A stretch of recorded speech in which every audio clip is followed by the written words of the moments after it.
الحمد لله والصلاة والسلام على سيدنا محمد وعلى آله وأصحابه أجمعين. الحمد لله والصلاة والسلام على سيدنا محمد وعلى آله وأصحابه أجمعين. أما بعد فأعوذ بالله من الشيطان الرجيم. بسم الله الرحمن الرحيم. وعلى الله فليتوكل المؤمنون. صدق الله العظيم. اللهم صل على سيدنا محمد وعلى آل سيدنا محمد وبارك وسلم. اللهم صل على سيدنا محمد وعلى آل سيدنا محمد وبارك وسلم. میرے معزز مسلمان بزرگوں اور عزیز بھائی اور امت مسلمہ کی مقدس ماں اور بہنوں، کچھ ایمانی صفات ہیں اگر اللہ رب العزت وہ عطا فرما دے تو انسان کی زندگی یہ دنیا کی بھی بڑی پرسہولت گزرتی ہے اور اطمینان کے ساتھ گزرتی ہے، اور جب بندہ ان صفات سے محروم ہوتا ہے تو مختلف قسم کے امراض اور مختلف قسم کی پریشانیاں اسے گھیر لیتی ہیں۔ زندگی کے اندر بہت سارے مواقع ایسے آتے ہیں کہ آدمی کو کچھ فیصلہ کرنا پڑتا ہے ادھر یا ادھر۔ مومن کے اندر ایک صفت ہوتی ہے اللہ پہ بھروسہ، یہ ایک طاقت ہے۔ اگر اللہ کسی مومن کو یہ کامل درجے کی عطا فرمائے تو وہ فیصلہ کرنے میں تاخیر نہیں کیا کرتا اور بڑے اطمینان کے ساتھ فیصلہ کرتا ہے، اور فیصلہ کرنے کے بعد توہمات کا شکار نہیں ہوتا، شک اور شبہات کا شکار نہیں رہتا، بے چینی اسے نہیں رہتی۔ اور جب بندہ اس صفت سے محروم ہوتا ہے، اللہ پر اعتماد، اللہ پہ توکل، تو آدمی زندگی کے اندر بہت سارے مواقع ایسے ہیں فیصلہ کر ہی نہیں پاتا، ہمت ہی نہیں کرتا وہ، بلکہ بسا اوقات تو آدمی استخارہ بھی کر لیتا ہے لیکن پھر بھی اس کے اندر فیصلہ کرنے کی صلاحیت نہیں ہوتی، اندر سے ہمت ہی ختم ہو چکی ہوتی ہے۔ اور بسا اوقات جب فیصلہ کر بھی لے تو اسے توہمات گھیر لیتے، کیا ہوگا، کیا ہوگا، کیسا ہوگا، اور یہ توہمات اس کی زندگی کو بے چین کرتے رہتے ہیں، پریشان کرتے رہتے ہیں۔ اور ایک ہے اللہ پر کامل درجے کا اعتماد کا مل جانا، یہ ایک ایسی خوبی ہے کہ انسان کے اندر قوت فیصلہ پیدا کر دیتی ہے، اور ان تمام مصائب سے، توہمات، شک اور شبہات، ان سے وہ محفوظ ہو جاتا ہے۔ یہ نہیں ہوتا کہ اس کی زندگی میں فیصلے کے بعد نقصان نہیں ہوتا، وہ تو اللہ حکیم ہے، بسا اوقات اپنی حکمت سے اسے کسی آزمائش میں ڈال دیتا ہے، لیکن اس آزمائش سے پہلے کسی مصیبت میں گرفتار نہیں ہوتا کہ اس آزمائش سے پہلی مصیبت میں گرفتار ہو جائے، ایسا نہیں ہوتا۔ اس لیے اللہ رب العزت نے اہل ایمان سے کہا کہ وعلی اللہ فلیتوکل المؤمنون، تدبیر کرو۔ تدبیر توقع کے خلاف نہیں ہے، اسباب کا اختیار کرنا یہ توکل کے خلاف نہیں ہے۔ تدبیر بھی کریں، اسباب بھی اختیار کریں، لیکن اس کے بعد پھر اللہ پر اعتماد کر کے بھروسہ کر لیں۔ وَأُفَوِّضُ أَمْرِي إِلَى اللَّهِ، میں نے اپنا معاملہ اللہ کے سپرد کر دیا، اس میں اطمینان ہوگا۔ دنیا کے اندر جب بھی آپ کسی کام کو کسی کے حوالے کرتے ہیں تو چند چیزوں کو دیکھا جاتا ہے کہ جس کے ہاں آپ نے کام حوالے کیا وہ اس کام کی معلومات بھی رکھتا ہو اور آپ کے بارے میں بھی جانتا ہو۔ دوسری چیز یہ دیکھی جاتی ہے کہ اس کے اندر اس کام کرنے کی اہلیت اور طاقت بھی موجود ہو، اور تیسری چیز یہ دیکھی جاتی ہے کہ اس کو آپ پر شفقت بھی ہو، خیرخواہ بھی ہو، آپ کا علم بھی ہو، قدرت بھی ہو، مہربان بھی ہو۔ تبھی آپ اپنا کام اس کے حوالے کرتے. تو مومن اپنے اللہ پر ان چیزوں پر اعتماد رکھتا ہے کہ اللہ جو میرے بارے میں احوال واقف ہے، میں خود بھی ان احوال کے بارے میں واقف نہیں ہوں. میں تو ایک اسباب کے درجے تک ایک محدود حد تک جانتا ہوں، اور ایک محدود حد تک دیکھتا ہوں، اور ایک محدود حد تک سنتا ہوں. مستقبل میں کیا ہونے والا ہے، اس کام پر کیا نتائج مرتب ہونے والے ہیں، میں واقف نہیں. میں اپنے اللہ پر اعتماد کر کے معاملہ اس کے سپرد کر دیتا ہوں، اطمینان ہو جائے گا. اور مومن کا یہ بھی یقین ہے کہ اللہ اس کام کے کرنے کی پوری قدرت بھی رکھتا ہے، طاقت بھی اسے حاصل ہے. اور تیسری چیز کہ وہ میرے اوپر مہربان بھی ہے، مہربان بھی ہے. اب جب ان تینوں چیزوں کی رعایت رکھ کے اللہ پر اعتماد کرتا ہے تو جب اللہ رب العزت کو علیم بھی مانا، قدیر بھی مانا، رحمان اور رحیم بھی مانا، اب اسے اطمینان ہو گیا کہ میں نے اپنا معاملہ ایسی ذات کے سپرد کیا ہے کہ وہ مجھ سے زیادہ جانتا ہے، مجھ سے زیادہ قدرت رکھتا ہے، اور میری ذات پر مجھ سے زیادہ مہربان ہے. اگر معاملہ اونچ نیچ بھی ہو جائے، میرے مزاج کے خلاف بھی ہو جائے، تو مومن کا اعتقاد یہی کہتا ہے کہ میرے حق میں یہی بہتر تھا، میرے حق میں یہی بہتر تھا. چاہے اس کی بہتری مجھے اپنی آنکھوں سے نظر نہیں آ رہی، میرا محدود تجربہ یہ بتا رہا ہے کہ میرے حق میں بہتر نہیں، لیکن میرا ایمان یہ کہہ رہا ہے کہ اگرچہ اس کے فوائد مجھے اس دنیا میں نظر نہیں آ رہا ہے، لیکن کل قیامت میں جو ایک پائیدار زندگی ملنے والی ہے، اللہ رب العزت مجھے اس کے فوائد دکھا دے گا. تو یہ قوت فیصلہ اللہ اسے عطا فرماتا ہے جس کے اندر توکل ہو اللہ پر. وَأُفَوِّضُ أَمْرِي إِلَى اللَّهِ. بظاہر موسیٰ علیہ السلام کی والدہ اپنے لخت جگر کو اٹھا کر صندوق میں ڈالنا اللہ کے حکم کی وجہ سے یہ آسان نہیں تھا، لیکن اس خاتون نے اپنے اللہ پر اعتماد کیا، اللہ پر اعتماد کیا. اور وہ جانتی تھی کہ اللہ علیم بھی ہے، میرے احوال سے زیادہ واقف ہے. اللہ قدیر بھی ہے کہ شاید میں اپنے بچے کو اپنی گود میں رکھ کر وہ حفاظت نہ کر سکوں جو میرا اللہ اسے سمندر کی لہروں کے اندر اسے محفوظ کر دے. صندوق جو بظاہر موت کا سامان ہے، ہوا بھی بند ہے، جو اللہ قدرت رکھتا ہے کہ وہ اللہ رب العزت اس کے اندر زیادہ حفاظت کرے گا. اور مہربان بھی ہے کہ جتنی شفقت میری نہیں ہے، اللہ اس سے زیادہ اس بچے پر مہربان ہے. اب یہی توکل تو تھا کہ اپنے لخت جگر کو اپنے ہاتھوں سے، اپنے نور نظر کو اپنے ہاتھوں سے سمندر کی لہروں کے حوالے کر رہی ہے. وَأَوْحَيْنَا إِلَىٰ أُمِّ مُوسَىٰ أَنْ أَرْضِعِيهِ فَإِذَا خِفْتِ عَلَيْهِ فَأَلْقِيهِ فِي الْيَمِّ وَلَا تَخَافِي وَلَا تَحْزَنِي. غم نہ کرنا، إِنَّا رَادُّوهُ إِلَيْكِ وَجَاعِلُوهُ مِنَ الْمُرْسَلِينَ. ہم لوٹائیں گے اس کو. بظاہر حالات ایسے نہیں تھے، بظاہر اسباب ایسے نظر نہیں آ رہے تھے، لیکن اللہ کی ذات پہ اعتماد، اللہ کے علم پر اعتماد، اللہ کی قدرت پر اعتماد، اللہ کی صفت رحمان پر اعتماد. مجھے اعتماد ہے کہ جب اللہ نے کہا ہے تو اپنے بیٹے کو ڈال رہی. اللہ کی شان. اللہ بھی پورے طور پہ توکل دیکھنا چاہتے تھے، ورنہ یہ بھی کہہ سکتے تھے کہ مائی اسے اٹھا کے کسی جنگل میں چلے جاؤ تاکہ اس کا دشمن وہاں تک نہ پہنچ پائے. یہ بھی کہہ سکتے تھے کہ اسے کسی غار میں لے جاؤ تاکہ دنیا والوں کی نظروں سے ہم اسے اوجھل کر دیں.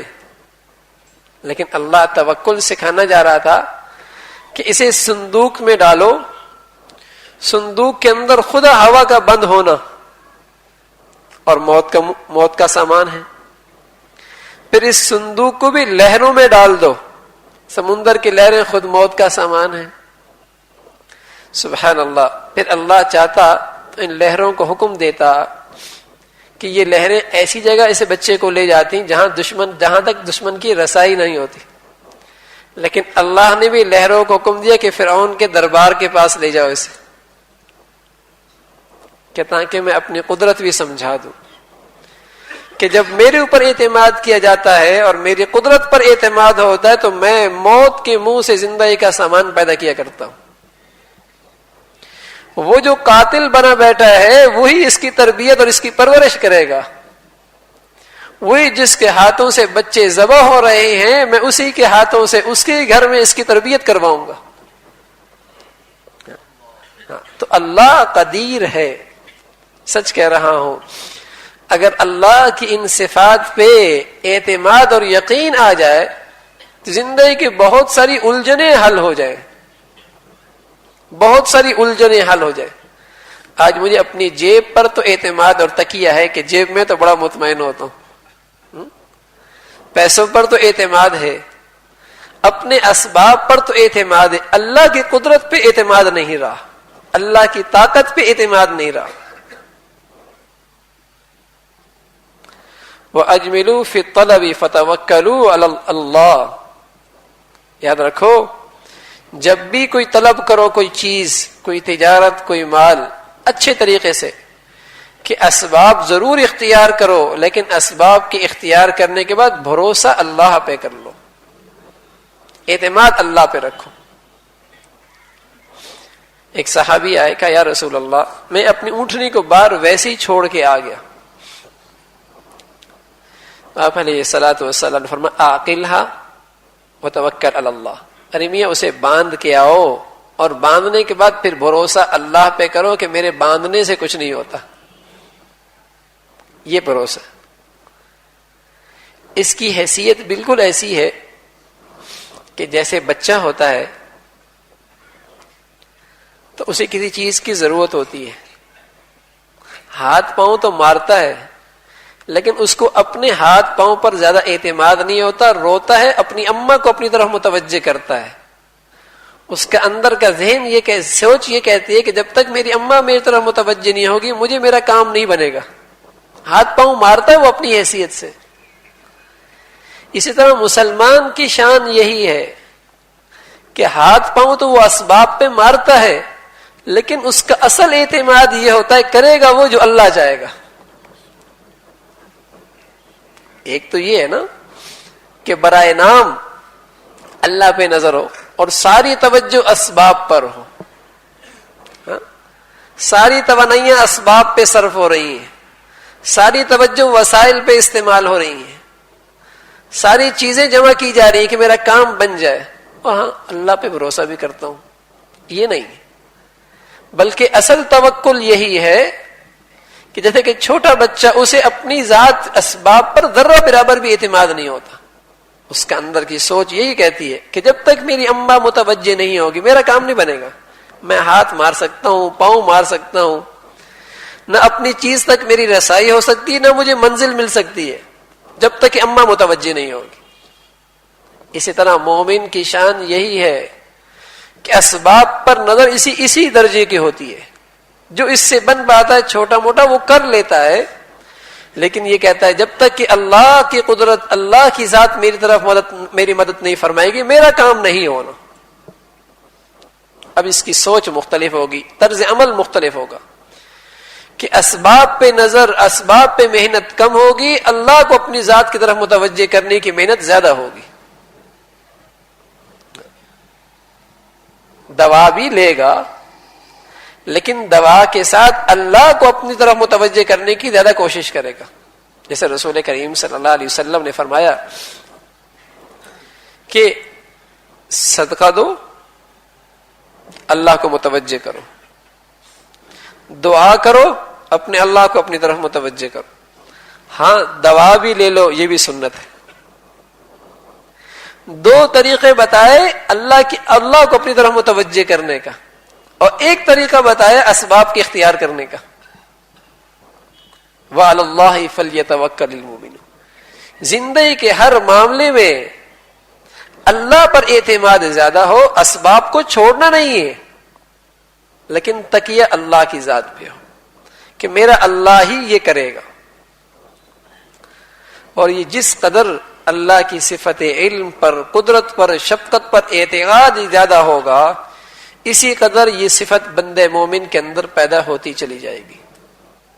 اس لیے مومن بندہ کسی بھی کٹھن حالت کے اندر کیوں نہ ہو، بظاہر مایوسی کے اسباب کیوں نہ ہو، لیکن چونکہ وہ اللہ کے علم پر، اللہ کی قدرت پر، اللہ کی صفت رحمان پر پورا اعتقاد رکھتا ہے، اس لیے وہ مایوس نہیں ہوتا، بلکہ وہ ہاتھ پھیلا کر اپنے اللہ کو اپنی طرف متوجہ کرتا ہے. جتنا وہ کر سکتا ہے وہ کرتا ہے، پھر اللہ کی ذات سے مانگتا ہے. اسے حدیث میں آتا ہے کہ 3 نوجوان جب ایک چٹان نے انہیں غار کے اندر بند کر دیا، بظاہر کوئی احوال نہیں تھے کہ وہ نکلتے، کوئی صورت نظر نہیں آ رہی تھی. مایوس نہیں ہوئے بلکہ انہوں نے اپنے اللہ کے سامنے دامن پھیلا دیا اور اپنے اللہ پہ بھروسہ کر کے مانگنا شروع کر دیا. ایک نے کہا، اے اللہ تو جانتا ہے کہ میں نے اجیر کی مزدور کی مزدوری پوری ادا کی اور صرف تیری رضا کی خاطر. دوسرے نے کہا، اے اللہ تو جانتا ہے عین گناہ کی موقع پہ، جب میں گناہ پہ پورے طور پہ تیار تھا تو کہنے والے نے کہا، اتق اللہ، اللہ سے ڈر، یہ گناہ نہ کر، تو میں پیچھے ہٹ گیا. تیسرے نے کہا، اے اللہ تو جانتا ہے میں اپنے ماں باپ کا فرما بردار تھا، پوری رات میں اپنے ماں باپ کی خدمت کے لیے سرانے کھڑا ہو جاتا. اللہ تیری ذات سے امید ہے، تیرے دربار میں نیکیاں قبول ہیں تو ہمیں اس مصیبت سے نجات دے دے. اب وہ کس اعتقاد سے مانگا ہوگا، کس یقین سے مانگا ہوگا، کیسا اپنی ذات پر اعتماد ہوگا. اللہ رب العزت نے وہ چٹان ہٹائی اور موت سے منہ سے نکل آئے. تو یہ اللہ پر بھروسہ آدمی کے اندر ایک طاقت پیدا کرتا ہے. اس سے رسول کریم صلی اللہ علیہ وسلم نے فرمایا، من سرہ ان یکون اقوی الناس فلیتوکل علی اللہ، جو یہ چاہے کہ لوگوں میں سب سے زیادہ طاقتور بن جائے وہ اللہ پہ بھروسہ کر لے. جو اللہ پہ بھروسہ کرتا ہے بڑا طاقتور، اس کے اندر قوت فیصلہ موجود ہوتی ہے، حالات سے مقابلہ کرنے کی طاقت موجود ہوتی ہے. ہاں، وہ سارے اسباب کے بغیر بھی حالات سے مقابلہ کرتا ہے، اس لیے کہ اس پر اللہ پر اعتماد ہے، اس لیے وہ بڑا بہادر ہوتا ہے. حضرت خالد بن ولید رحمۃ اللہ علیہ، اکیلا آدمی ہزاروں میں گھس جاتا. سمجھے کیا بات ہے؟ کہ میرے ساتھ میرا اللہ ہے اور یہ اللہ کی طاقت سے محروم ہے. بظاہر یہ عجیب خیال لگتا ہے، لیکن جنہیں اللہ رب العزت یہ توکل اور یہ طاقت نصیب فرماتا ہے ان کی پرواز بہت اونچی ہوا کرتی ہے، وہ بڑے طاقتور ہوا کرتے ہیں اور اسی طاقت سے بڑے بڑے پہاڑوں کو، بڑے بڑے حالات کو مسخر کر لیا کرتے ہیں. اس لیے کہ حضور علیہ الصلوۃ والسلام نے فرمایا کہ اللہ کہتا ہے میں بندے کے ساتھ اس کے گمان کے مطابق فیصلہ کرتا ہوں، جیسا وہ میرے بارے میں گمان کرے گا میرا معاملہ ویسی ہوگا. مجھ پر پورا اعتماد کرے گا تو میں پوری مدد کے ساتھ اس کے ساتھ آؤں گا. مجھ پر پورا اعتماد کرے گا تو میں پوری مدد اور نصرت کروں گا اس کی. اس لیے اہل ایمان کی ایک صفت ہے وہ اللہ پر اعتماد کرنا، بھروسہ کرنا. اب زندگی کے اندر چونکہ اللہ کی صفات پہ یہ یقین، اعتماد کمزور ہو چکا ہے، اللہ کی قدرت پہ اعتماد، یقین کمزور ہو چکا ہے، نتیجہ یہ نکلا کہ زندگی بہت ساری الجھنوں میں آدمی فیصلہ ہی نہیں کر پاتا. مشورہ بھی لے لیا، استخارہ بھی لے لیا، پھر بھی اندر ایک خوف ہے کیا ہوگا، پھر بھی اندر ایک خوف ہے کیا ہوگا. بلکہ ایک استخارہ پر بھی ہمیں اعتماد نہیں ہوتا، ادھر سے بھی استخارہ، ادھر سے بھی استخارہ، ادھر سے بھی استخارہ، ادھر سے بھی استخارہ، اور یہ سارے استخارے بھی آپس میں الجھ جاتے. حالانکہ سنت استخارہ یہ اللہم انی استخیرک بعلمک واستقدرک بقدرتک واسألک من فضلک، الفاظ وہی ہے. اللہ مجھے تیرے علم پہ اعتماد ہے، اے اللہ مجھے تیرے قدرت پہ اعتماد ہے، اے اللہ میرے تجھے تیرے فضل اور رحمت پر امید ہے کہ تو میرے لیے کوئی راستہ نکال دے. ارے بھائی جب اللہ سے یہ مانگ لیا تو اب یہ کر ڈالو. اور سنت استخارہ یہی ہے کہ استخارہ خود کرنا چاہیے، حتی الامکان استخارہ خود کرنا چاہیے. اللہ سے مشورہ خود کرنا چاہیے. اور پھر یہ نہیں کہ کچھ خواب آ جائے گی, کچھ نیلا اور پیلا نظر آ جائے گا, سفید نظر آئے گا, کچھ نہیں. استخارہ کی حقیقت یہ ہے کہ جب آپ نے اللہ کی مدد, اللہ سے مدد مانگ لی, 7 دن تک اللہ کے سامنے رو لیا اور اس کی مدد کو اپنی طرف متوجہ کر لیا, تو خود بخود اس کام کے بننے کے اسباب بنتے چلے جائیں گے. تو سمجھو استخارے کا مطلب یہی ہے, اللہ کی مرضی اسی میں ہے. یا خود بخود اس کام کے نہ بننے کے اسباب بنیں گے تو سمجھو کہ اللہ کی مرضی یہی ہے. کام بن گیا تو سمجھو اللہ کی مرضی اسی میں تھی. اب کام بننے کے بعد بظاہر دنیا کے لحاظ سے وہ کامیاب نہیں ہوا کام, تو گھبرانا نہیں چاہیے. ارے اللہ رحیم ہے, اس کام کے نہ بننے کے اندر بھی میری بھلائی ہوگی, اس لیے کہ میں نے اپنے اللہ پر اعتماد کیا تھا, میرا کام پورا ہو گیا. آگے معاملہ اللہ کا ہے کہ مجھے اللہ اس طریقے سے نوازنا چاہے کہ وہ چیز دے کر نوازنا چاہے تو ٹھیک, اور اللہ چاہے تو اللہ رب العزت لے کر مجھے صبر کی توفیق دے دے, اس طریقے سے نوازنا چاہے, دونوں صورتیں. آزمائش میں ڈال کر مجھے دینا چاہے تب بھی ٹھیک ہے, اور بغیر آزمائش کے مجھے دینا چاہے تب بھی ٹھیک ہے. اس لیے کہ رسول کریم صلی اللہ علیہ وسلم نے فرمایا, عجبا لامر المؤمن, مومن کا معاملہ بڑا عجیب ہے. اذا اصابه سرا فشکر فکان خیرا له, اگر اللہ اسے کوئی دے اور اس پر اللہ کا شکر بجا لائے تب بھی اس کے مزے, تب بھی اس کے لیے نیکی. وَإِنْ أَصَابَهُ ضَرَّاء فَصَبَرَ فَكَانَ خَيْرًا لَهُ, اگر یہ کسی ازمائش میں چلا جائے اور اس پہ صبر کر لے تب بھی اس کے مزے. یہ تو ہر حال میں مزے میں. ہاں جو میرے ذمہ تھا وہ میں نے کر لیا, استخارہ کر لیا. ایک صورت تو یہ ہوتی ہے کہ خود بخود اسباب بنتے چلے جاتے ہیں یا اسباب اس کے مخالف بنتے ہیں. دوسری صورت یہ ہوتی ہے کہ آدمی کا دل مائل ہو جاتا ہے کہ بھئی یہ کام کر لو, یہ کام کر لو, یا خود بخود دل اس سے اچاٹ ہو جاتا ہے کہ یہ نہ کرو. لیکن ظاہر ہے یہ اللہ پر بھروسہ اور یہ استخارہ یہ انہی چیزوں میں کیا جاتا ہے جو جائز ہو. ہاں, کوئی فرض کام ہے کہ میں استخارہ کروں گا, کوئی واجب کام ہے کہ میں استخارہ کروں گا, ہاں کسی حرام سے بچنا ہے کہ میں استخارہ کروں گا, نہیں, ایسا استخارہ نہیں ہوتا. ٹھیک ہے, اس کے اندر استخارہ نہیں ہوتا. تو یہ ہے اللہ کی ذات پہ اعتماد. لیکن میں عرض کر رہا ہوں چونکہ اللہ سے تعلق کم ہو گیا اور اللہ کی ذات سے صفات پر اعتماد کم ہو گیا, اب زندگی کے اندر بہت ساری الجھنیں کے فیصلے ہی نہیں کر پاتا, اور الجھنیں بڑھتی چلی جاتی ہیں, بڑھتی چلی جاتی ہیں, یہ صلاحیت ہی ختم ہوتی چلی جا رہی ہے. بظاہر دیکھنے میں بڑا طاقتور, توانا, بڑا ذی رائے, صاحب رائے, ہاں مجلس میں بیٹھ جائے تو دوسرا کوئی بول نہیں سکتا, لیکن یہ صلاحیت موجود نہیں ہوتی. اور یہ کمی ہے اللہ کی ذات پہ بھروسے پر کمی کی. اللہ کی ذات پہ توکل نہیں رہا, اعتماد نہیں رہا. تو اللہ رب العزت ایمان والوں میں یہ خوبی دیکھنا چاہتا ہے کہ وَعَلَى اللَّهِ فَلْيَتَوَكَّلِ الْمُؤْمِنُونَ, ایمان والے اللہ پہ بھروسہ کریں. ایک موقع پہ رسول کریم صلی اللہ علیہ وسلم ایک غزوے سے واپس تشریف لا رہے تھے. دوپہر کا وقت تھا, آرام کے لیے لیٹ گئے تو دشمن نے موقع پا پہ دیکھا کہ حضور علیہ الصلوۃ والسلام اکیلے ہیں اور آپ کی تلوار درخت کے ساتھ لٹکی ہوئی ہے.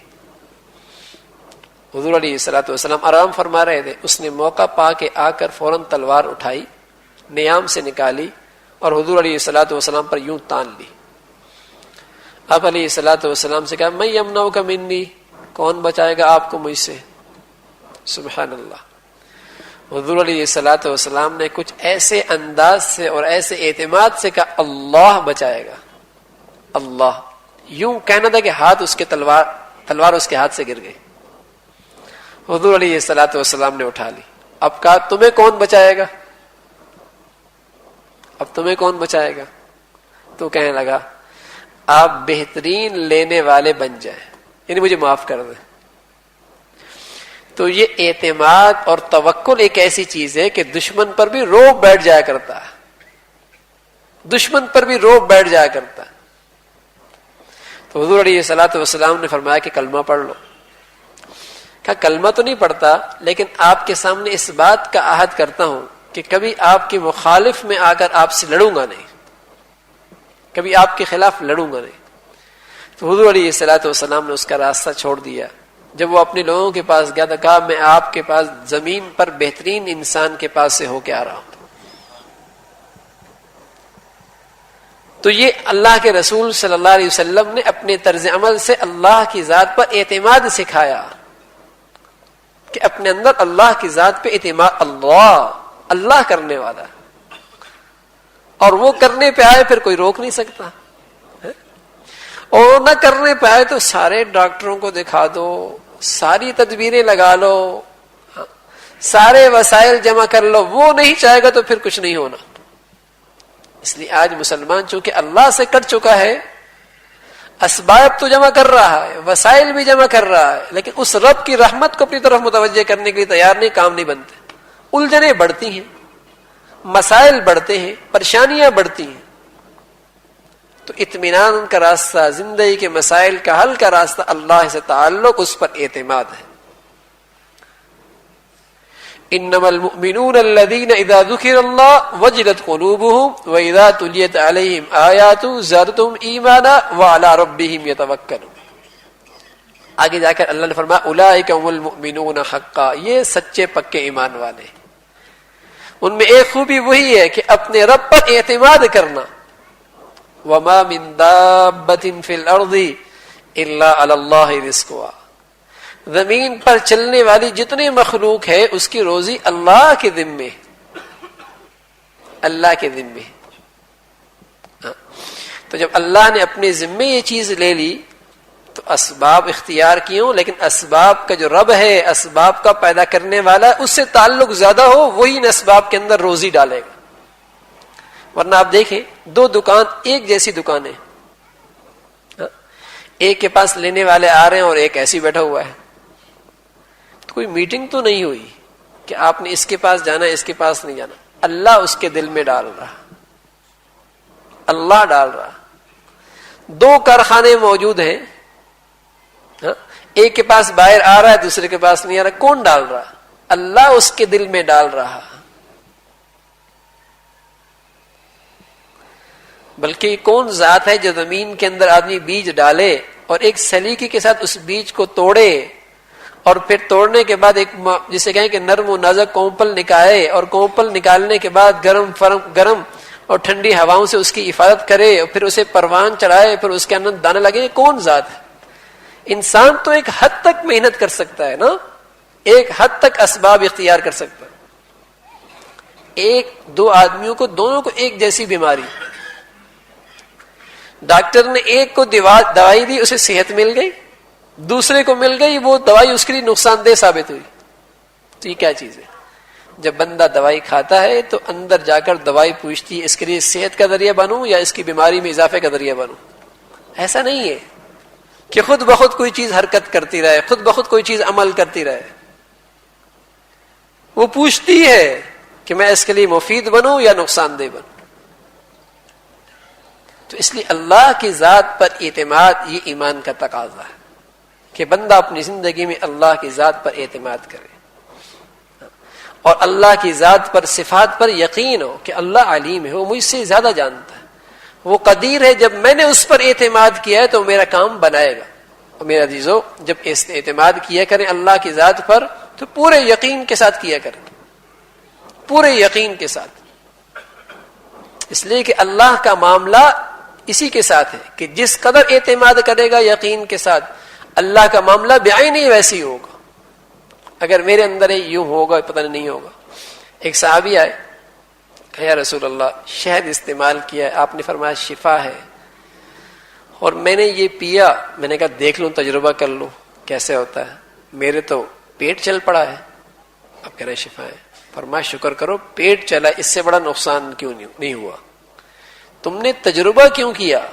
ارے جب اللہ کہہ رہا ہے اس کے اندر شفا ہے تو یقین کے ساتھ استعمال کرو کہ پھر شفا ہی ہے، تجربہ نہ کرو، پھر تجربہ نہ کرو۔ اس لیے میرے عزیزو، اللہ کی ذات پر اعتماد یہ پیدا کرنی ہے اپنے اندر، اور اس کا ایک آسان طریقہ یہ کہ ہر چیز اللہ سے مانگنے کی عادت بناؤ. آسان ترین طریقہ اللہ کی ذات پر اعتماد کا آسان ترین طریقہ. چھوٹی سی چھوٹی چیز ہو یا بڑی سے بڑی چیز ہو, ہر چیز اللہ سے مانگنے کی عادت بناؤ. اسباب اختیار کرنا بعد کی بات ہے. اسباب کے اختیار کرنے کے بعد بھی اللہ ہی سے مانگو, اس سے پہلے بھی اللہ ہی سے مانگو, تاکہ ہماری نظر یہ دیکھنے لگ جائے کہ ارے نہیں, اس سے نہیں ہوتا, میرے مانگنے سے ہوا, اللہ کی عطا کرنے سے ہوا. حضور علیہ الصلوۃ والسلام تو فرمایا کہ میں تو اللہ سے اتنا مانگتا ہوں, اگر میرے جوتے کا تسمہ بھی ٹوٹ جائے تو وہ بھی اپنے اللہ سے مانگتا, وہ بھی اپنے اللہ سے مانگتا. تو ہر چیز اللہ سے مانگے اور پورے اعتماد کے ساتھ مانگے, اور ایک ہی چیز کئی کئی دن تک مانگتے رہیں, کئی کئی دن تک مانگتے رہیں. حضور علیہ الصلوۃ والسلام فرمایا کرتے اللہم ھذا الجہد, اللہ میری کوشش تو یہ ہے لیکن میں پھر اب تیرے پہ بھروسہ کرتا ہوں, میں تو اتنا ہی کر سکتا تھا, بھروسہ میرا تیرے اوپر ہے. آپ اسباب اختیار کرتے پھر اللہ کی ذات پہ بھروسہ کرتے. ہاں داؤد علیہ الصلوۃ والسلام نے اپنے بیٹے سلیمان علیہ الصلوۃ والسلام کو وصیت فرمائی, کہا بیٹے تیرا اللہ سے تعلق ہے, اس کی 3 علامات ہیں, 3 علامات ہیں. پہلی علامت یہ ہے کہ حسن توکلی علی ما لم ینل, تو اللہ پہ پورا بھروسہ کرے جو چیزیں تجھے حاصل نہیں ہوئی کہ مجھے حاصل ہو جائے گی. اور دوسرا فرمایا کہ حسن الرضا علی ما ینال, اور جو تجھے اللہ نے دے دی اس پر اچھی طریقے سے راضی ہو جانا, یہ بھی اللہ سے تعلق کی علامت ہے. وحسن الصبر علی ما فات, اور جو تجھ سے فوت ہو گیا اس پر اچھی طریقے سے صبر کرنا, یہ اللہ سے محبت اور تعلق کی علامت ہے. کہ جو نہیں ملا, فوت ہو گیا, صبر اچھے طریقے سے کر, یہ بھی اللہ سے تعلق کی علامت. جتنا مل گیا, جس حال میں مل گیا, میں اس پہ راضی ہوں, یہ بھی اللہ سے تعلق کی علامت ہے. جو نہیں ملا, مجھے اپنے اللہ کی ذات پہ بھروسہ ہے, وہ مل جائے گا, اس پر اللہ پر اعتماد کرنا, یہ بھی اللہ سے تعلق کی علامت ہے. تو پوری زندگی اسی میں ہے. کوئی چیز زندگی سے نکلتی ہے تو اچھے طریقے سے صبر کرنا. اللہ رب العزت کوئی چیز کس حال میں دے دیتا ہے, کس حال میں دے دیتا ہے, کبھی صحت کی صورت میں دیتا ہے, کبھی تھوڑے کی صورت میں دیتا ہے. تو اللہ نے جس حال میں جو چیز دے دی اس پہ راضی رہے, اور جو نہیں دی مانگ رہے تو اللہ پہ پورا اعتماد کرتے رہے کہ وہ مل جائے گی, وہ مل جائے گی. تو یہ پوری زندگی کے میرے دوستوں گزارنے کا ایک آسان نسخہ ہے کہ آدمی اللہ کی ذات پہ بھروسہ کرے اور ہر وقت اس سے مانگتا رہے, مانگتا ہی رہے. ایک تو جہاں اللہ سے تعلق بنے گا وہاں اللہ کی ذات پر اعتماد بحال ہوگا, بحال ہوگا. اور پھر زندگی کی جو فیصلہ نہ کرنے کی صلاحیت ہے نا, یہ ختم ہو جائے گی. اور جو ہم توہمات کے شکار ہوتے ہیں یہ ختم ہو جائیں گے. دور کے اندیشے جو ہمیں ستاتے رہتے ہیں یہ ختم ہو جائیں گے. بلا وجہ کا خوف جو ہمارے اوپر مسلط رہتا ہے وہ ختم ہو جائے گا کہ میں نے اپنے اللہ پہ بھروسہ کیا. دیکھو دنیا کوئی آدمی ہمیں یہ یقین دلا دے کہ تم مجھ پہ اعتماد کر لو, کام ہو جائے گا تمہارا, تو کتنا اطمینان ہوتا ہے, کتنا اطمینان ہوتا ہے کہ تم میرے اوپر ڈال دو بس. اور میں اس کے بارے میں جانتا بھی ہوں کہ ہے بڑا سمجھدار, اور یہ بھی جانتا ہوں کہ یار یہ کام کرنے کی اس کے پاس اختیارات بھی ہیں, اور یہ بھی جانتا ہوں یار ہے بھی میرا خیر خواہ. تو اب یقین جانے ہمارا دل اندر سے کتنا مطمئن ہو جائے گا, بس ٹھیک ہے اپنا آدمی ہے, اس نے جب کہہ دیا اب تو ہو ہی جائے گا. میرے دوستوں کم سے کم اللہ پر اتنا تو اعتماد ہو,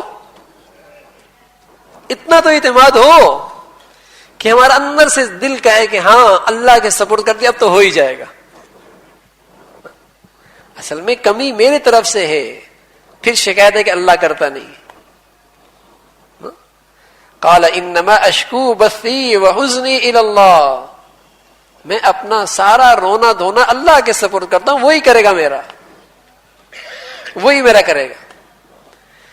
جب اس طریقے سے اعتماد ہوگا تو اللہ رب العزت نے یوسف علیہ الصلوۃ والسلام کو کہاں سے نکال کر پھر اپنے باپ کے پاس پہنچا دیے.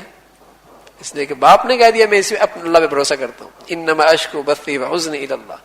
کسی سے کوئی شکوہ نہیں, کوئی شکایت نہیں ہے, کسی پر کوئی تنقید نہیں, کوئی بھی صبری نہیں, مجھے اپنے اللہ کی ذات پہ اسی کے سامنے اپنا رونا رکھنا ہے, مجھے اس پہ ذات پہ اعتماد ہے مجھے. تو اللہ رب العزت نے کہاں کنویں سے نکالا, موت کے منہ سے نکالا, اور کہاں جیل سے نکالا, اور کہاں جا کر مصر کے تخت پہ بچھا دیا, اور پھر اپنے ابا سے ملاقات کرا دی. تو وہ اللہ ہے, وہ سب کچھ کر سکتا ہے, وہ سب کچھ کر سکتا ہے. لیکن کمی ہے تو اسی اعتماد کی کمی ہے. یہی اعتماد اپنے اندر پیدا کرنا اور خوب اللہ سے مانگنا. ہم مانگتے ہیں اللہ سے اور ایسے غفلت کے ساتھ مانگتے ہیں کہ سچ کہہ رہا ہوں, یہ اللہ کا فضل ہے کہ اس غفلت کے ساتھ مانگنے کے باوجود بھی کچھ نہ کچھ دے دیتا ہے. ورنہ آپ دیکھیے نا کہ میں مانگ آپ سے رہا ہوں اور دیکھ کسی اور کی طرف تو کتنا برا لگے گا ہے. تو ہماری حالت یہی ہوتی ہے کہ ہاتھ تو اللہ کی طرف پھیلائے ہوتے ہیں لیکن دل ہمارا کہیں اور ہوتا ہے, دل کہیں اور ہوتا ہے. کہتے تو اللہ سے ہیں کہ اللہ تو یہ کر دے, لیکن ہمارا دل اسباب کی طرف پوری طور پہ متوجہ ہوتا ہے کہ ان اسباب کے بغیر نہیں ہوگا, ان چیزوں کے بغیر کچھ نہیں ہوگا. اصل میرے دوستو ہمارے اندر کمی ہے کہ اللہ کی ذات پر اعتماد نہیں رہا, اللہ کی ذات پہ اعتماد نہیں رہا. تو اب یہ اعتماد بار بار اللہ سے 5 minute 10 minute 15 minute 20 minute 25 minute لمبی لمبی دعائیں کیا کریں. اس سے اللہ سے توکل اور جسے کہیں کہ بھروسہ اور اعتماد بحال ہوتا ہے. اور پھر انشاءاللہ جب آپ یوں دعائیں کریں گے تو اپنی آنکھوں سے دیکھیں گے یہ کام ہو گیا, تو پھر اعتماد بڑھتا چلا جائے گا, بڑھتا چلا جائے گا.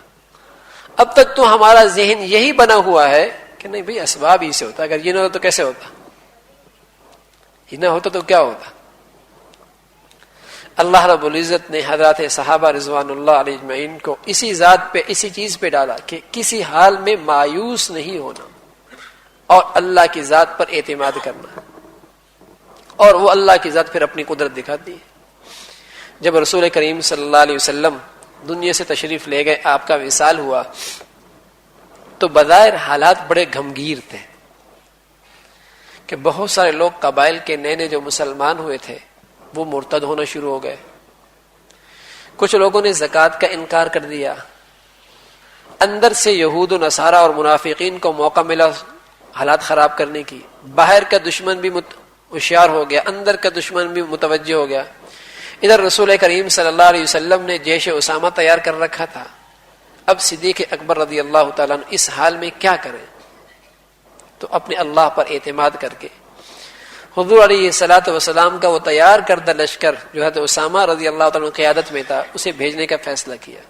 تو اس وقت حال ایسا تھا کہ بہت سارے ساتھیوں نے کہا صدیق یہ کیا کر رہے ہو, اندر کی بھی حالات ٹھیک نہیں ہے, باہر کی بھی حالات ٹھیک نہیں ہے, لوگ زکوٰۃ کا انکار کر رہے ہیں, قبائل بہت سارے مرتد ہو رہے ہیں, اور آپ یہ جو بچے کچھ مسلمان ہیں صحابہ ہیں آپ ان کو بھی باہر بھیج رہے ہیں اسامہ کی قیادت میں, تو یہ کیا بنے گا حالات کا. لیکن حضرت صدیق اکبر رضی اللہ عنہ کا اللہ کی ذات پر کچھ ایسا اعتماد تھا کہ اسی اللہ کی ذات پر بھروسہ اور اعتماد کر کے جیش اسامہ تو بھیج دیا, لیکن اس اللہ کی ذات پہ بھروسے کے نتائج کیا نکلے کہ سارا اطراف کا کفر پھر خوف میں آ گئے. اچھا مسلمانوں کے پاس اب بھی اتنی طاقت موجود ہے, جو دشمن سر اٹھا رہا تھا پھر ان کا سر دب گیا, پھر ان کی جسے کہیں کہ سازشیں ختم ہونے لگ گئی. یہ کیا تھا, اللہ کی ذات پہ اعتماد. بظاہر اسباب ایسے نہیں تھے, احوال ایسے نہیں تھے, لیکن میں عرض کر رہا ہوں کہ من سرہ حضور علیہ الصلوۃ والسلام نے فرمایا من سرہ ان یکون اقوى الناس فلیتوکل علی اللہ, جو چاہے کہ وہ بہادر بن جائے طاقتور بن جائے تو اللہ پہ بھروسہ کرنا سیکھ لے. پھر اس کا روب اور اس کی طاقت دیکھیے پھر کتنا بڑا طاقتور بنتا ہے. تو پوری زندگی کے اندر میرے عزیزو اسی توکل کو استعمال کریں. پھر دیکھیں زندگی کے مسائل اور جسے کہیں کہ بڑے بڑے مسائل جو ہماری آنکھوں کے سامنے نظر آتے ہیں کیسے حل ہوتے ہیں. اللہ کی ذات پہ بھروسہ کرنا سیکھیں، اللہ سے خوب مانگنا سیکھیں، بار بار مانگیں اس چیز کو، تاکہ وہ چیز ہماری آنکھوں کے سامنے نظر آئے کہ ہاں یہ ہو گیا۔ اس طریقے سے جب یہ چیز پیدا ہوتی ہے تو زندگی آسان ہوتی ہے۔ اس لیے آپ علیہ الصلوۃ والسلام نے اپنے صحابہ کو یہ چیز سکھائی۔ حضرت علی رضی اللہ تعالیٰ عنہ خود جب رسول کریم صلی اللہ علیہ وسلم انہیں جسے کہیں کہ مختلف کاموں کے لیے بھیجتے تو اللہ کے سامنے یہ دعا کرتے ہیں، اللہ جو مجھ سے بن پاتا تھا وہ میں نے کر دیا، ہاں اب معاملہ آپ کے سپرد، اس مسئلے کو آپ حل کر دیں۔ صحابہ پر جب بھی ذمہ داری آتی، کوئی ذمہ داری آتی، تو اس ذمہ داری کو اللہ کے سپرد کر دیتے کہ اے اللہ تو ہی یہ کام مجھ سے کرا سکتا ہے، میں نہیں کر سکتا۔ پہلے اللہ کو اپنی طرف متوجہ کرتے، اسباب پر نظر بعد میں ہوتی، چیزوں پر نظر بعد میں ہوتی، اپنے حالات پہ نظر بعد میں ہوتی، اللہ کی مدد کو پہلے متوجہ کیا کرتے تھے۔ تو بھئی اللہ رب العزت مجھے بھی اور آپ کو بھی اس کی توفیق نصیب فرمائے کہ ہمارے اندر اللہ کی ذات پہ کامل توکل اور بھروسہ آ جائے، خوب مانگنے کی عادت بنائیں، خوب مانگنے کی عادت بنائیں، جب موقع ملے چلتے پھرتے اٹھتے بیٹھتے اللہ سے مانگنے کی عادت بنائیں۔ تقی صاحب جمعے کے دن بھی فرمانے لگے کہ اس سے ایک تو اللہ سے تعلق بنے گا، ہر وقت اللہ کا دھیان نصیب ہوگا، ہر وقت اللہ کا دھیان کہ اے اللہ یہ بھی دے دے، اے اللہ یہ بھی دے دے، اے اللہ یہ بھی دے دے، اے اللہ اس سے بھی بچا دے، اس مصیبت سے بچا دے، اللہ میں کمزور ہوں تو مجھے مدد فرما لے، ہر وقت اللہ سے مانگتے رہے، ہاں تو پھر اپنی آنکھوں سے نظر آئے کہ ہاں اللہ ہی کرتا ہے، بھائی اللہ ہی سے ہوتا ہے۔ اور اسباب کو اسباب کے درجے میں رکھیں، ہاں اسباب کو اسباب کے درجے میں رکھیں، انہیں خدا کا درجہ نہ دیں۔ جب بندہ اسباب کو اس کے حد سے آگے بڑھتا ہے تو پھر ان اسباب کو حاصل کرنے میں اللہ کو ناراض کرتا ہے۔ یہ بندہ ڈنڈی کیوں مارتا ہے، جھوٹ کیوں بولتا ہے، خیانت کیوں کرتا ہے، یہ سب اس لیے کرتا ہے کہ اسے اپنے ہنر پر تو اعتماد ہے، اپنے جھوٹ پر تو اعتماد ہے، اللہ کے رزق پر، اللہ کے ذات پہ اعتماد نہیں ہے۔ یہ سمجھتا ہے جھوٹ بولوں گا تو رزق بڑھے گا، خیانت کروں گا تو رزق بڑھے گا، ملاوٹ کروں گا تو میرا کام بنے گا۔ اگر اس کا اعتماد یہ ہو کہ نہیں اللہ کی ذات سے رزق ملے گا تو کہاں جھوٹ بولے گا، کہاں ڈنڈی مارے گا، کہاں خیانت کرے گا۔ لیکن چونکہ یہ اپنے ذات پر اعتماد کر رہا ہے، یہ سمجھ رہا ہے نہیں اس سے ہوگا، اس لیے حضور علیہ الصلوۃ والسلام نے فرمایا وَأَجْمِلُوا فِي الطَّلَبِ، سچائی کے ساتھ، دیانت کے ساتھ، امانت کے ساتھ، جائز طریقے سے شریعت کی حدود میں رہ کر محنت کر، فَتَوَكَّلْ عَلَى اللَّهِ، پھر بھروسہ اللہ پہ کر، پھر دیکھ اللہ رب العزت اسی حلال روزی کے لیے کیسی زندگی کے اسباب پیدا کرتا ہے، اسی تھوڑی سی آمدنی سے اللہ کیسی برکت ڈالتا ہے، اسی ایک ہی تجارت کے ٹھکانے سے اللہ کتنی وسعت دیتا ہے۔ وَأَجْمِلُوا فِي الطَّلَبِ فَتَوَكَّلُوا عَلَى اللَّهِ، لیکن جب اللہ کی ذات پہ بھروسہ نہیں ہوتا پھر یہ جھوٹ بھی بولتا ہے، خیانت بھی کرتا ہے، فراڈ بھی کرتا ہے، ہاں ناپ تول کے اندر کمی بھی کرتا ہے، ملاوٹ بھی کرتا ہے، اس لیے کہ اللہ کے ذات پہ بھروسہ نہیں ہے اسے کہ وہ دینے والا ہے، اس کے خزانوں سے ملتا ہے۔ ایک مرتبہ ایک چور ڈاکہ مارنے کے لیے گیا تو اس نے قرآن کی یہ آیت سنی وَفِي السَّمَاءِ رِزْقُكُمْ وَفِي السَّمَاءِ رِزْقُكُمْ، تیرے روزی کے فیصلے آسمان پر ہوتے ہیں۔ کچھ ایسا وقت تھا کہ اس کے دل پہ فوراً اثر کر گیا، ارے میں ناجائز طریقے سے رزق حاصل کر رہا ہوں، میرے رزق کے فیصلے تو آسمانوں پہ ہو رہے ہیں، کیوں نہ آسمان والے رب کو اپنی طرف متوجہ کر لے، کیوں نہ آسمان والے رب کو اپنی طرف متوجہ کر لے۔ تو میرے اور آپ کی زندگی کے مسئلے میرے دوستو اللہ کے ہاتھ میں ہے، اللہ کے ہاتھ میں، کیوں نہ اللہ کی ذات پہ اعتماد کر کے اس کی رحمت کو اپنی طرف متوجہ کرے۔ نہیں ہے ڈاکٹروں کے پاس شفا، ہاں نہیں ہے لوگوں کے پاس ہاتھوں میں ہمارا رزق، نہیں ہے لوگوں کے ہاتھوں میں ہمارے مسائل کا حل، سب کے دل اللہ کے ہاتھ میں ہے، شفا اللہ کے ہاتھ میں ہے۔ دوا کا استعمال، ڈاکٹروں کا استعمال ایک حد تک ہو لیکن بھروسہ اللہ کی ذات پہ ہو۔ اگر یہ چیزیں دواؤں سے ہوتی، ڈاکٹروں سے ہوتی تو مال والے تو کبھی بیمار ہوتی ہی نہیں، اور مال والے تو کبھی مرتی ہی نہیں، اور غریبی بیمار ہوتے، ایسا نہیں ہے۔ یہ اللہ کا نظام ہے، اللہ کا نظام ہے کہ اللہ رب العزت نے ان سب چیزوں کو اپنے پاس رکھا ہے، اور جسے چاہے عطا فرما دیتا ہے. اس لیے اسباب بھی اختیار کیے جائیں لیکن اعتدال کے ساتھ، میانہ روی کے ساتھ، اس میں بھی زیادہ غلو نہ ہو، زیادہ غلو نہ ہو. اب ایک ڈاکٹر کے بعد دوسرا ڈاکٹر، دوسرے کے بعد تیسرا ڈاکٹر، بڑے سے بڑا، بلکہ اپنی زندگی اپنے وسائل سے بڑھ کر علاج کرایا جاتا ہے. نہ، ایسا نہیں ہے. جب اللہ رب العزت نے مجھے وسائل کا معاملہ ایک حد تک رکھا ہے، میری آمدنی ایک حد تک رکھی ہے، تو میرے لیے بھی ذمہ داری ہے کہ انہی آمدنی کے حدود کے اندر رکھ کر علاج کروں، پھر بھروسہ اللہ پہ کروں. یہی میرے لیے اسباب ہے. یاد رکھیں یہ بات کہ جتنے میرے وسائل ہیں ان وسائل میں رکھ کر میں اپنا علاج کروں اور پھر اپنے اللہ پر اعتماد کروں. اس لیے کہ اللہ رب العزت کسی انسان کو اس کی طاقت سے زیادہ مکلف بناتا ہی نہیں ہے. جتنی اس کی طاقت ہے اتنا ہی مکلف بناتا ہے. لیکن چونکہ اللہ کی ذات پر اعتماد، تعلق ختم ہو گیا اور اس سے مانگنا ہی نہیں ہے. بلکہ آج تو جب ہر ایک سے مایوس ہو جاتے ہیں پھر کہتے ہیں چل بھی اللہ پہ بھروسہ ہی کرتے ہیں. جب سب سے مایوس ہو گئے پھر کہتے ہیں اللہ پہ بھروسہ کرتے ہیں. ابتداءً اللہ پہ بھروسہ کرے، اللہ پر اعتماد کرے. پہلے ڈاکٹر بھی جب نسخہ لکھتے نا تو ایک ایمانی کلمہ اوپر لکھا کرتے تھے کہ ہوا شافی، ہوا شافی. وہ اپنی اس جملے سے مریض کو بہت کچھ سمجھا دیا کرتے تھے کہ ارے نہ میرے سے کچھ ہوتا ہے، نہ میری دوائیوں سے کچھ ہوتا ہے، نہ میرے چیک اپ سے کچھ ہوتا ہے، کرنے والا وہ اللہ ہی ہے، وہ شافی. لیکن اب یہ یوں کہیں کہ دقیانوسی قسم کا جملہ سمجھ کر اس کو ترک کر دیا گیا کہ وہ بولے گا اچھا یہ کیسا ہے.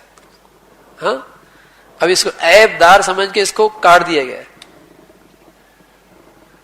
ایسا نہیں، یہ تو مسلمانوں کی شان ہے کہ وہ نسبت اللہ کی طرف کرتا ہے. ہوا شافی، شفاعت دینے والا صرف اللہ ہے. ایک اللہ کے ہاتھ میں شفا ہے، میرے ہاتھ میں کچھ نہیں ہے. اس لیے بھروسہ اسی پہ کرو. ڈاکٹر کے پاس جانے کے بعد اپنے مسائل جس کے پاس حل کرانے اس سے پہلے یہ کوشش کرو کہ اپنے اللہ کو اپنی طرف متوجہ کرو. میرے دوستو زندگی بڑی آسان ہوگی. وَعَلَى اللَّهِ فَلْيَتَوَكَّلِ الْمُؤْمِنُونَ. قرآن کے اندر بار بار ان باتوں کا تذکرہ ہے، ان باتوں کا تذکرہ ہے کہ مسلمان جب اللہ پہ بھروسہ کرتا ہے تو اللہ پھر اس کے لیے کوئی نہ کوئی مسئلے کی صورت کی حل نکال دیتا ہے. اللہ مجھے بھی اور آپ کو بھی کہنے سننے سے عمل کی توفیق نصیب فرما دے. وآخر دعوانا الحمدللہ رب العالمین.